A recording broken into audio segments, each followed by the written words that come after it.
Aujourd'hui, on rencontre plusieurs professionnels des milieux scolaires pour qu'ils nous parlent de leur réalité en milieu défavorisé. J'avais 3 grandes questions pour eux. Que signifie pour toi intervenir en milieu défavorisé pour réduire les écarts de réussite? Et dans ton école, cela se manifeste comment? Dans le fond, on croit que tout le monde dans notre population peuvent réussir. Ça permet à ce moment-là, dans le fond, de retirer le préjugé, si on veut, que la défavorisation, ça veut dire l'échec ou ça veut dire, dans le fond, qu'on va aller moins loin dans la vie parce que, dans le fond, ces jeunes-là, ils ont autant de possibilités dans leur vie, ils ont autant de potentiel. C'est juste que, dans le fond, il faut intervenir différemment.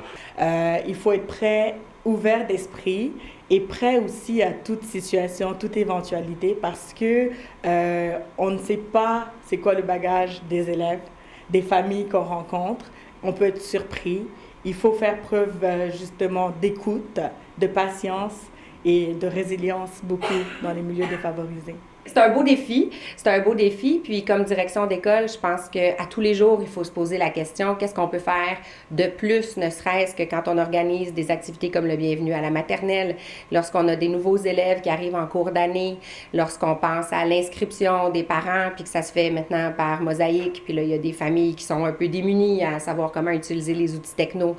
Alors, j'ai mes magnifiques secrétaires qui sont là pour les accueillir à tous les jours, puis de prendre le temps, la patience, la bienveillance de leur expliquer et non pas de les renvoyer à des démarches administratives. Il ne faut pas avoir une vision déficitaire de ces enfants-là. Donc, c'est dit défavorisés, mais ils ont plein de ressources, plein de richesses à nous apporter. Puis c'est important de pouvoir les écouter, puis leur donner la chance d'intervenir. Et c'est une culture d'échange aussi, d'apprentissage avec eux. L'école, c'est souvent la première institution qu'ils vont rencontrer sur leur parcours.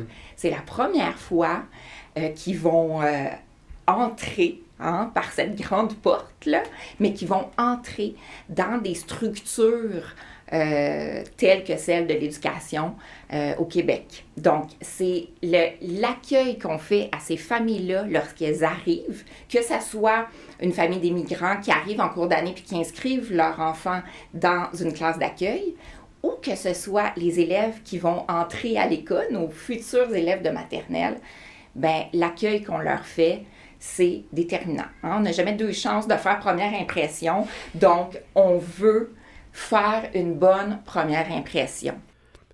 Ma deuxième question était la suivante. Lorsque tu réalises des choix ou tu priorises des interventions, sur quoi t'appuies-tu pour orienter tes interventions? On essaye de mettre en place plusieurs conditions pour atteindre le plein potentiel de nos élèves, donc de différencier nos pratiques pour assurer d'avoir une intervention équitable pour tous nos élèves.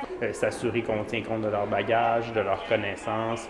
On va justement défendre leurs droits. On va combattre les préjugés. On va aussi vraiment tisser une relation particulière puis privilégiée avec les familles. Et c'est sûr qu'en contexte de défavorisation et ici d'immigration, je pense que c'est de ça qu'il faut tenir compte. Fait qu'il y a tout l'historique d'immigration qu'on doit tenir compte. On ne le connaît pas toujours. Alors nous, quand on rencontre les enfants, je pense que la première chose qu'on fait, je pense qu'on travaille de la même façon là-dessus, c'est d'essayer de bien comprendre qui est devant nous. D'essayer de s'adapter le plus possible, d'essayer de trouver des solutions, d'innover, d'être créatif pour justement être capable de s'adapter à toutes les situations. Là. On a par exemple des rencontres où est-ce qu'on peut utiliser un téléphone pour avoir une traduction, puis on peut avoir d'autres moments où est-ce que la famille vient à l'école nous expliquer leur réalité. Donc, c'est vraiment essayer de comprendre le plus possible le besoin, tout en ayant conscience aussi d'expliquer, nous, ici, notre fonctionnement. Donc, d'avoir cette collaboration-là, famille, école, je pense que c'est essentiel là, pour permettre cette réussite-là. Parce que l'environnement social et économique, on n'a pas de contrôle. Nos élèves, ils nous arrivent, puis c'est nos élèves. Alors, ces données-là, évidemment, nous aident à comprendre le portrait du milieu, mais je parle des données au sein de l'école même. Alors, 3 fois par année, on fait des dépistages qui ne sont pas des évaluations. On fait des dépistages pour s'assurer que nos élèves, dès le préscolaire, ont les interventions appropriées en fonction du bagage avec lequel ils arrivent. Donc, puis 3 fois dans l'année, on va venir prendre ces données-là, puis c'est en fonction de ces données qu'on va organiser le service d'orthopédagogie. Quels sont les besoins de l'élève? On parle des besoins de l'élève. Qui peut aider cet élève-là? On a une communauté ici à l'école, donc les intervenants, que ce soit les TES, les professionnels ou les parents aussi, parce qu'eux aussi font partie de cette communauté-là qui est l'école.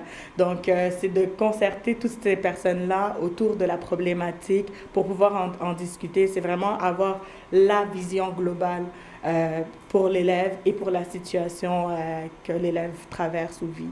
On essaie de s'éloigner de cette pensée, je dirais, déficitaire.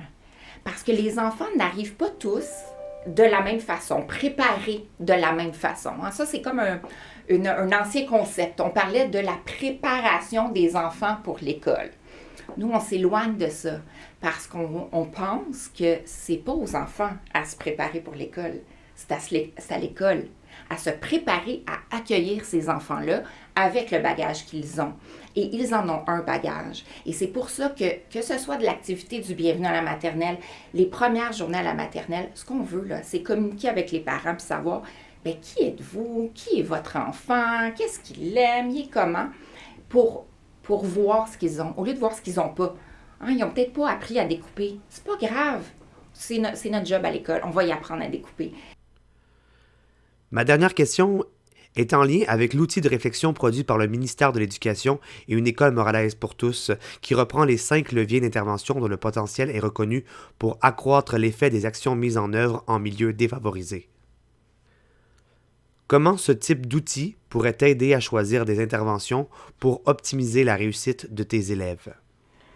Déjà, moi, j'en ai une copie que j'ai plastifiée pour pouvoir l'utiliser au quotidien. Donc, c'est un outil, quand je l'ai vu, en fait, ça m'a tout de suite interpellée. C'est des pistes de réflexion qui visent à soutenir assurément le développement professionnel des équipes. Ça vise aussi à nous mettre, comme les élèves, je crois, dans une posture d'apprenant, parce qu'ils posent des questions à l'intérieur de tout ça. Lorsque je regarde les 5 leviers, ça nous donne aussi des pistes de discussion à faire avec les équipes, donc du questionnement qu'on pourrait avoir, donc l'élaboration d'un discours. Mais c'est sûr qu'à travers les 5 leviers, je me dis, qu'est-ce qu'on peut bonifier dans les interventions qui sont déjà là en pensant à la communauté, par exemple? Mais pour des rencontres comme ça, de plans d'intervention, de projets éducatifs, je trouve que c'est pertinent de l'avoir sous la main. Et puis partager avec les membres de l'équipe l'information, aller chercher le plus de consultations aussi, essayer de voir justement comment on peut l'appliquer, tout ça. C'est sûr qu'on peut l'appliquer. C'est une bonne façon de discuter de qu'est-ce qu'elle est justement notre vision comme gestionnaire d'une école, comme leader, et de se dire, OK, maintenant, comment est-ce qu'on peut la partager avec toute la communauté éducative? Puis, quand je vois ça, je me dis, il y a tellement de choses là-dedans qui sont vivantes chez nous. Ça me semble, dans le fond, un bel outil pour justement avoir des réflexions à aller plus loin. Puis d'avoir ça, en fait, quand tout tient sur une page, c'est quand même agréable. Là, on y a facilement accès. Puis c'est ça. Je comprends ça. Merci beaucoup. Merci. C'est tout. Tu veux-tu? C'est moi le dernier. Oui, c'est ça. Super, je le garde certainement.